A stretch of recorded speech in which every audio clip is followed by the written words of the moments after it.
एक स्त्री सुबह उठती है, चूल्हा जलाती है, बच्चों को स्कूल भेजती है और खेत के लिए काम करने निकल जाती है या फिर दफ्तर के लिए बस पकड़ती है। रात को थकी हुई आती है, चुपचाप सो जाती है अगले सुबह के लिए। लेकिन यह हर महिलाओं में एक सोच रहती है कि क्या उनका ज़िंदगी यहीं तक है? क्या उन्हें वो अधिकार मिल रहे हैं जिन्हें वो उन्हें मिलना चाहिए? हर महिलाओं के मन में यही विचार आते हैं, जिन्हें साझा विचार के नाम से ही कह सकते हैं, और इसी को एक अंतर्राष्ट्रीय महिला दिवस के नाम पे मनाया जाता है। लेकिन यह उत्साह का शोर कुछ ही क्षण तक होती है। यह अपने समय के साथ पुनः वही स्थिति में आ जाती है और स्त्री का ज़िंदगी दोबारा वही हो जाती है। लेकिन यह सवाल है कि यह क्या एक रस्मी कह सकते हैं, क्या एक ये रस्मी प्रक्रिया है?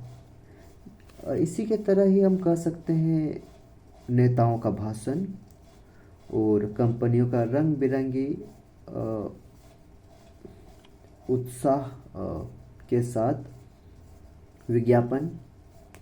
लेकिन अगर देखा जाए तो भारत का संविधान एक प्रगतिशील दस्तावेज है, जहाँ पे अनुच्छेद 14 समानता का अधिकार, अनुच्छेद 15 लिंग के आधार पर भेदभाव को वर्जित करने का अधिकार, और फिर अनुच्छेद 21 जो कि हर व्यक्ति को अपने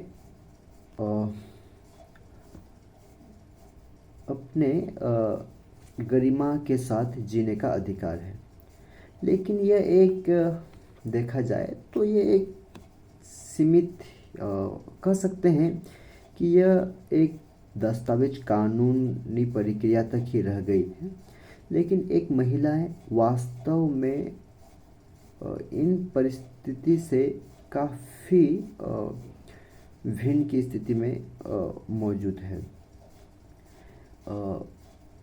उच्चतम न्यायालय या फिर उच्च न्यायालय में वो महिलाओं की भूमिकाएं करीबन 15 से 18% के आसपास ही है। तो एक महिलाएं अपने न्याय की अपेक्षा कैसे कर सकती है जब न्याय देने वाले में ही महिलाओं की स्थिति कम है? सॉरी, मैं काफ़ी प्रैक्टिस कर रहा हूँ, तो फिर बुरा मत मानिए अगर कुछ गलत ऊंच नीच हो गया है तो।